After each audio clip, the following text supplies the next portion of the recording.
you're going to hear about it from both the perspective of a searcher and an archaeologist. So we're in for a treat. Welcome, Ralph.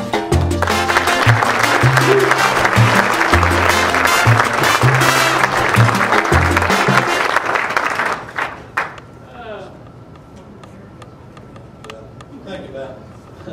All right. All right, if y'all can see this, oh, there it is. I'm Ralph Wilbanks, and hi, y'all. I do the y'all thing like the other guy did, but that's because we're kind of from south of here. And,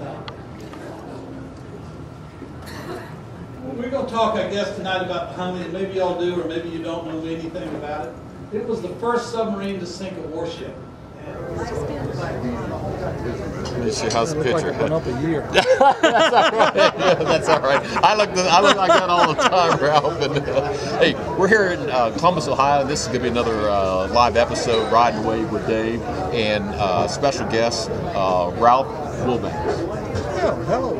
Correct, right? I got it right. Yeah, right? there you go. Hey, listen, Ralph, you were here in town for, what is this, ScubaFest? ScubaFest. I was here talking about the Hunley and a couple other projects that Numa has done. Yeah, well, it's very exciting for me to meet you and have a chance to talk with you. And this will be another YouTube episode that I do all the time and stuff.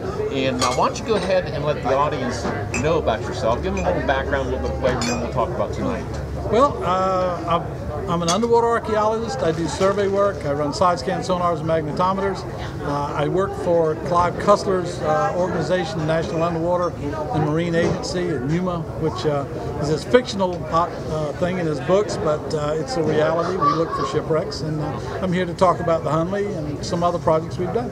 In the Hunley shipwreck that you talked about tonight, that's a well-renowned type of find and was very unique. Why don't you give the audience the real perspective on it? And you put on a great presentation tonight, very interesting and stuff, about the significance of finding the Hunley and what all it meant to the people of South Carolina. Well, the Hunley was the first submarine to sink a warship. I think it really means a lot to people really around the world. I've had contacts from Russia. I've had contacts in Europe about this. I've seen TV shows in France about it. It means it was the first submarine to do it. It was done in the Civil War, February 17th, 1864. It sank the Housatonic. We found it on May the 3rd, 1995, and it was recovered in August of 2000, and it's being conserved now in Charleston, South Carolina at the Warren Lash Conservation Facility. Were you surprised, because when you gave your presentation, you know, and I read bits and pieces about it, but just how well received and how you guys are treated? I mean, it's like a national icon in sorts. I mean, and like you say, even worldwide, but I mean, the people of South Carolina just really latched onto this. South Carolina was something. It really was. Yeah, we were. It was the talk of everything for a long time. In fact, when it came up, it was live on public television. The whole recovery operation was being played with, I think, without voiceover, so it must have been really boring. But you know, they took it well, and it's been quite a thing.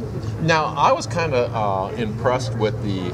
Was it a consortium of people that came together to come up with the money to do all the restoration work and actually pull it up from the bottom? Right. A group was formed called Friends of the Hunley, and Warren Lash was the chairman of it, and they raised the money for the recovery. The recovery was not an inexpensive operation.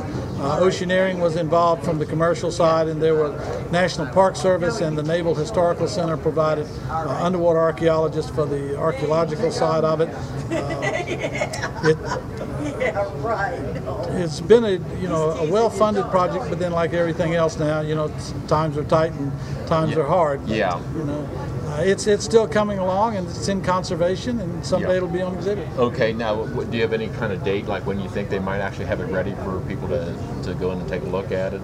No, but they have a museum that's open on the weekends, and you can view it in the tank. Okay. But the real conversation and final conservation is probably somewhere in the 7 to 10 years away. Okay, and this is going to be, you know, like I say, a little short video, but one of the things kind of caught my attention is that you have to be very lucky to come on a find like this, but why don't you give the people a brief rendition of just, you know, how it was that you guys had this chart from years earlier and you had worked on things, and well, I'll let you tell the story about how you happened to, you know, say, oh, well, here's this first spot we got in check. Well, yeah, and Clive Cussler and his organization came to South South Carolina in 1980 and again in 81 looking for the Hunley, and they came up with 7 targets. I was on that job as a state representative, being an underwater archaeologist for the state of South Carolina at the time.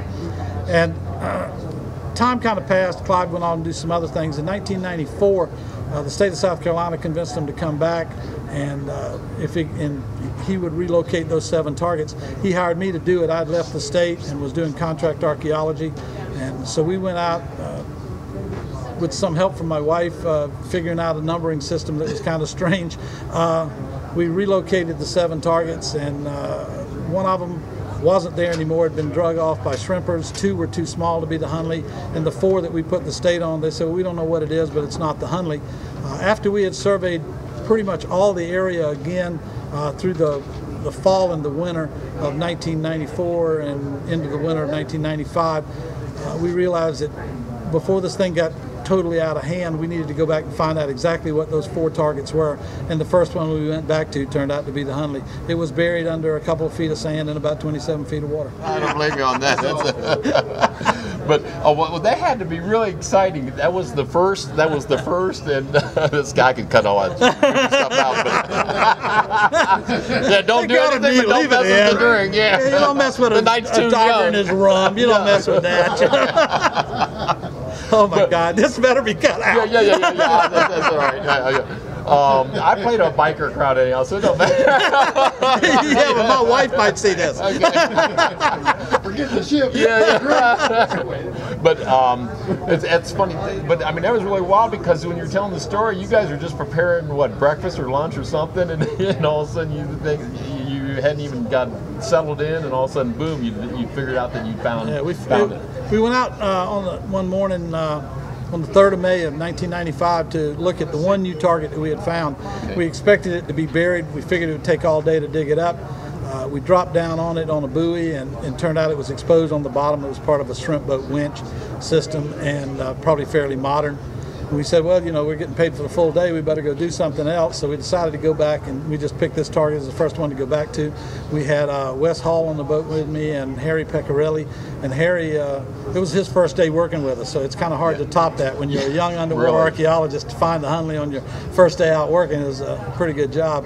And we went out, probed it up, dug a hole. We had it. Took about an hour and a half to figure out we had found it. And it was kind of funny because the story you told about when you told Clive about it and stuff, you kind of sat on the findings and stuff. Well, we really didn't sit on it. We couldn't find him on that day. We kept trying to call him on the telephone and couldn't get him. And we went out to eat, and some things went on, and we kept trying to make our one small step for man, one giant leap for mankind kind of statement. And I'm sure we probably had one. I can't remember it today. And the next morning that we got Clive on the phone, it turned out it was about 5 o'clock in Colorado where he was, and he was a little bit asleep and a little bit gruff, and I lost one small step, went right out the window, and it became nothing more than we're going to send you the final invoice on the Hunley. And he thought we were discouraged and going to quit, and I said, no, we found it. And he got all excited and kind of hung the phone up. He called right back and said, you found it? And I said, yeah. And it just went on from there, but it was pretty wild, and we had to go back and do some video to prove we'd found it.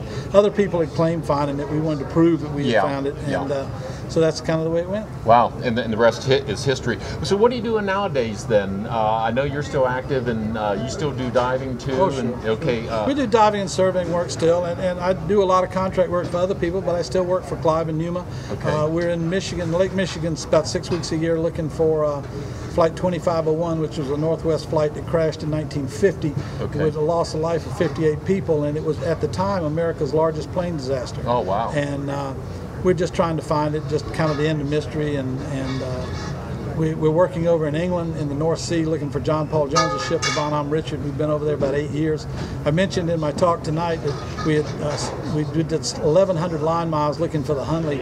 We're now at a little over 1,200 square miles in the North Sea looking for John Paul Jones' ship. So really a major effort over there. Well, it sounds like you're a busy man, and I really appreciate you taking time out of your busy schedule and taking time tonight to join me, riding away with Dave. And good luck in the future. Maybe I can do another interview on down the road. Let's hope so. So when we find the Richard, maybe we'll be here. Okay, cool. Thank you very much. Okay. Got this.